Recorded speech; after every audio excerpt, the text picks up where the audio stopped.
Da da da da. Ba-do-ba-doo.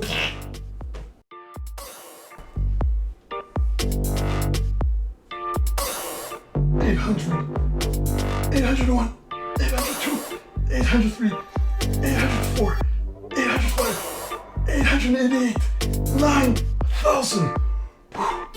Oh, sorry guys, you guys caught me in the middle of a workout. I wasn't expecting company. Let me put this lightweight down. Welcome back everybody. Hopefully everyone had a great weekend and an amazing start of the week. I know I sure as hell am because I am off on Mondays. And what are Mondays? Boy, do I hate Mondays, right? So let's start off the week on a good foot. So we are sometimes a gaming channel, and today is going to be one of those gaming videos. So a few weeks ago we did the PlayStation 5 reveal reaction video, and it was in 4 parts, but I ended up uploading only 3 of them. 2 of the first one and the last one did great, and so did the console reaction video also do great. And now we are doing the follow-up with one of the features that I'm really hoping is going to be part of PlayStation 5. They have talked about it, but they have not given us the exact details of how it will work. And of course I'm talking about the one and only feature that I am primarily interested in, and that's the backwards compatibility. So this video I'm going to show you guys my top 10 games that I've been sitting on for probably like 20 years, waiting to replay or play for the first time, because I didn't play a few of these games I didn't play, so they're going to be underneath here. So just a little bit of a backstory about what potentially might be the PlayStation 5's backwards compatibility. I am not going to talk about the digital version because I have absolutely no interest in the digital version. It is BS. I'm a person that would rather own the physical copies of his games. So the way it works with the Xbox One backwards compatibility is if the game is in the backwards compatibility list and you own the physical copy, you can actually insert the game into your Xbox One. You go to the Xbox store, you download the actual game, and what happens is it reads off of the disc that you have the license for the game. The game is yours, it's your property, you own it. So as long as you have the game inserted into the console whenever you want to play, you have access to playing your games. So I do stream on Twitch my Xbox 360 games and my Xbox One games. So if my link to the channel is going to be over here, so if you guys want to check it out. And also you can go into my profile and you'll see on the top top right, all my social medias, including the Facebook page, the Instagram, and my Twitter account, DeviantArt, and my Twitch account as well. I did have Mixer, but apparently they shut it down. There were no exceptions, unfortunately. So I wonder where Ninja is right now, since he was exclusive from Twitch. He went to Mixer, but now who knows. So like we said, that's how it works on the Xbox One. And they have there's been reports that came out that do seem to indicate that it will be a similar fashion. If the game is going to be in the backwards compatibility library, you can just download the game and play it directly from the server. And apparently also you might be able to run the game off of the disc if you have the digital license and the physical license from the game CD.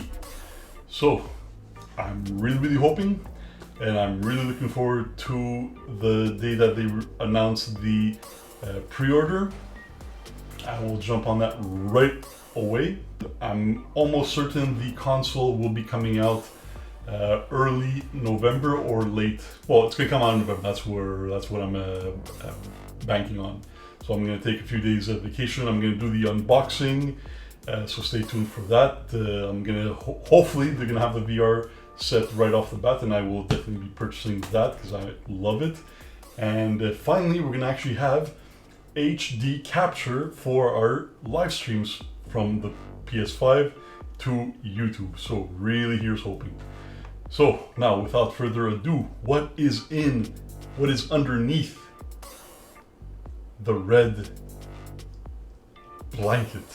So these are my top 10 most anticipated games. There's going to be actually more than 10, but they include sequels and stuff like that. So,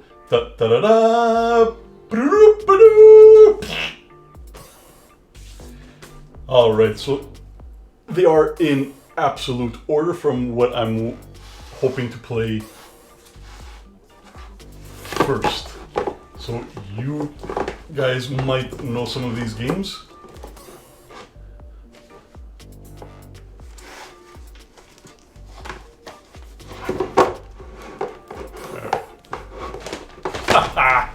That's not gonna work. Alright, whatever. So, the first two games that I'm most looking forward to playing the most is Champions of Norrath, the Realms of EUERQUEST series. So, this is the first. Now, the first is an awesome game, but the Champions of Norrath, A Return to Arms, is a much better game. The graphics are better, the story is much more fleshed out, and it also was, well, they were actually both online games back in the day. And these are my two favorite RPGs apart from Final Fantasy. So Champions of Norrath are the #1 game series that I'm looking to play.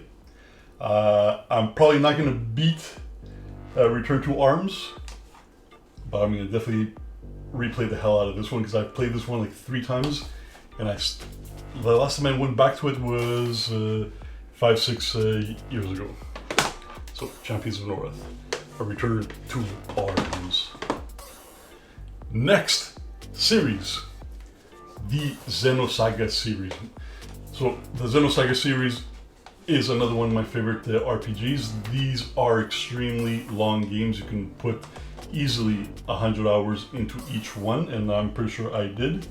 So this is Xenosaga 1, and the title is German, so it's Der Walser Mac, I think.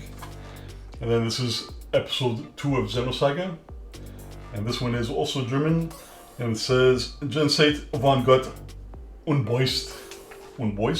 Yeah, Boist. And then this one is Xenosaga 3. This is the one I remember the least, but it's not as great as the first 2 Xenosagas. And this one is Also Sprach Zarathustra. And if the name Zarathustra rings a bell to you, that means that you know who Friedrich Nietzsche is, and bonus meme for you. So these are very, very long, deep RPGs. They started off originally on the, was it the PlayStation? Yeah, the PlayStation 1, and it was Xenogears, and it was freaking amazing. So the spiritual successors to the Xenosaga series are the Xenoblade games, which I've never played, unfortunately, because I do not have a Wii U, but I've been contemplating it. But I have way too many games, and I know I would just drop everything and just play Mario all day, every day, because I freaking love Mario. So Xenosaga series is my second most anticipated game. And then, of course, we have the Silent Hill series. So again, these are PlayStation 2 games, which is why I'm omitting Silent Hill 1. And if you have noticed, I don't have Silent Hill 4 over here. I do have a copy, but it's on the Xbox 360. So Silent Hill 2, Silent Hill 3. And then these are the off-spins. Silent Hill Shattered Memories. This one was on the Wii as well. And this one is Silent Hill Origins. Now this is the only one I never actually played, but it's pretty much the origin story of Silent Hill.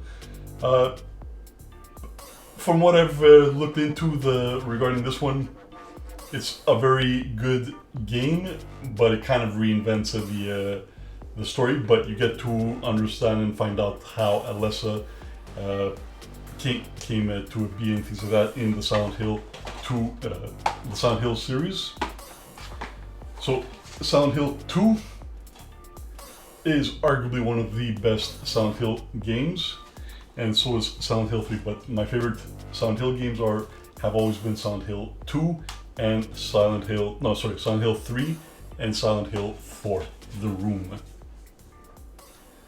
Yeah, so these are horror games, and they're psychological thrillers. They're psychological horror games where they actually play on the way you interact with the game. If I remember correctly, it was in Silent Hill 2, when you're in a motel and you're looking for Maria, and you encounter Mary instead, or is it vice versa? Mary or Maria, Maria or Mary? It was, she's your wife, but in the alternate Silent Hill, she is called the other name, and she's a much more loose character. So if you focus on her breast, the game actually registers on things that you focus on, and it gives you different endings based on what you look at the most and things like this. So Silent Hill series is my third game series I'm looking forward to the most, to hopefully play on backwards compatibility on the PlayStation 5. Then a close fourth, Onimusha. I wasn't a huge fan of Onimusha 1. I didn't keep it, but I did keep Onimusha 2 and Onimusha 3. Now, Onimusha 3 is my favorite game of the series. You have the actor over here, Jean Reno. So if you know who Jean Reno is, another bonus meme for you. So these were amazing action games. You do level up your character, unlock abilities and things like this, but it is an action type of RPG. And if you guys ever get a chance to play the third one especially, I definitely recommend it. The graphics are amazing, the story is great, or the graphics are amazing. The combat system and everything in the game, flawless. To this day, like, I still remember playing it and like loving the game like crazy. Hopefully Onimusha 3 is going to eventually also be released as remastered on the PlayStation Network. So pick yourselves up these games. And now the runners up that will close off the top 10. Ratchet and Clank. So I own every single Ratchet and Clank game. I do like Crash Bandicoot, but to me my favorite mascot has always been Ratchet and Clank. So this was one of my favorite games. This one is Eat Lead. No, sorry, Deadlocked. And they have other ones as well. They also have digital only games, like a one where you're a space pirate and something like or time traveler. Goofy as hell, but these are very fun games. So Ratchet and Clank, I'm very much looking forward to hopefully replaying this.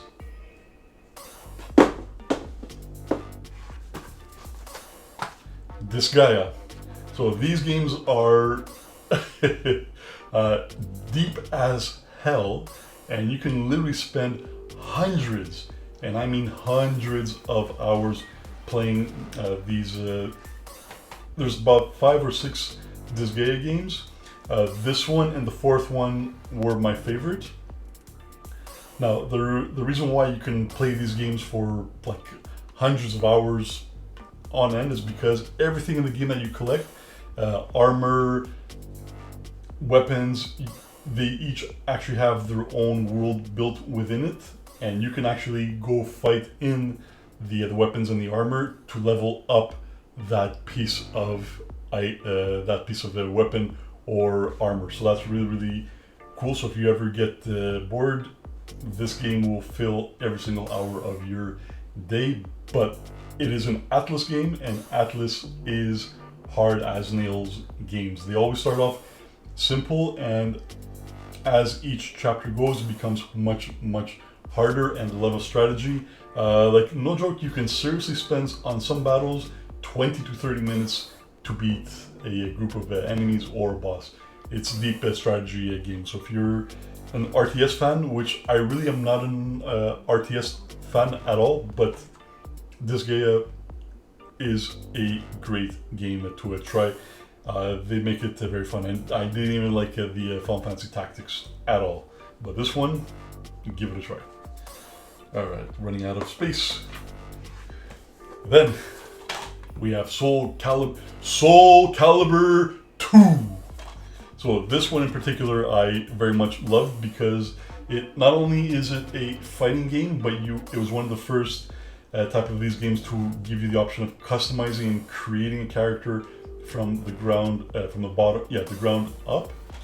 And not only is it a fighting game, but it actually has an adventure mode where you can go through kind of like a story, and you get to choose any of the characters you want. And I remember it being actually very fun, because it's kind of like an RPG game where you level up the character. I really hope this is the one, because I'm very much certain it is the one, because it was the only one that I kept. So Soul Calibur 2.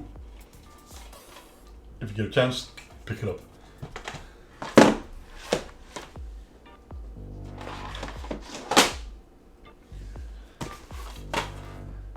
And of course, we have EUERQUEST Online. Now this one, it is extremely dated, but nevertheless, I am going to still try and see if I can actually play this game. It is an online game, and as you can see, I still have my account key. I'm covering it so you guys don't hack it and steal my game. So I very much doubt we'll be able to play this online, and I don't even know if we'll actually be able to play this game, because I think you have to be online to play this game. And this game was way back in... Does it tell us the dates on these games?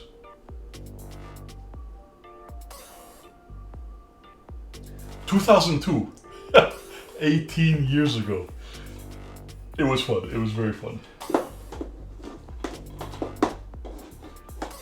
Finally, the weights are good for something. Alright, we're almost done, 2 more to go. So this is Dirge of Cerberus. I've always wanted to play this game. I hear it's not the best of the games, but something about it has always attracted me to it. So it's Dirge of Cerberus, so where you play Vincent from Final Fantasy VII. And also you have some of the characters play a cameo in the game as well, but it's not technically an RPG, because there's like shooting, like first-person shooter elements from what I have gathered. But yeah, I'm really looking forward to giving this a try, because it's one of the only Final Fantasy games that I did not play. So I can't say I'm going to recommend this one because I haven't played it myself, but I really want to give it a try.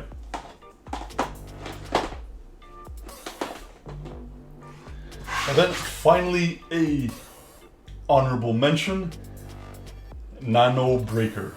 This, I don't remember a lot of it, but I remember it reminding me of Castlevania 2 on a PlayStation 2, where it was one of their first 3D games, and it was actually very fun. And I remember this game being fun, but I don't really remember much of it. So if I kept the games, it's because they meant something to me, and I also did enjoy them. So there we have it, the top 10 games that I'm looking forward to hopefully replaying on the PlayStation 5. So Champions of the top 3, Champions of Norrath, Return to Arms, Xenosaga, and Silent Hill. Excuse me. And Silent Hill 3. So if you guys held on to any of your some games, any of your PlayStation 2 games. Let me know what games you are hoping to be able to play on an upscaled 60 frames per second, hopefully 1080, maybe even 4K, on the PlayStation 5. Yes, I know that emulators do exist that I can run on my computer to play these games, but I would rather be able to play them on a console because I love the PlayStation controller and have a great TV to play it on. So let me know what games you guys would be anticipating playing if you did keep any of your PlayStation 2 games going forward. And if this video gets, let's say if this video gets more than 500 views and 20 likes, I'll make a part 2 for PlayStation 3 games. So I know the PlayStation 3 games aren't as popular as the PlayStation 2, but the games that I've kept are damn well worth it. So I hope you guys enjoyed this video. So like I said before, leave a like, leave a comment, come back for more videos by hitting that subscribe button. If you want to turn on the notifications, do whatever your call. But I do make videos at least once a week, and sometimes 3 videos a week with some live streams. And check out the videos that are going to be mentioned at the end in the end cards, because all these are some great videos if you've enjoyed this one. So thank you very much everybody for watching. Stay safe, stay strong. I will be back. Jigga.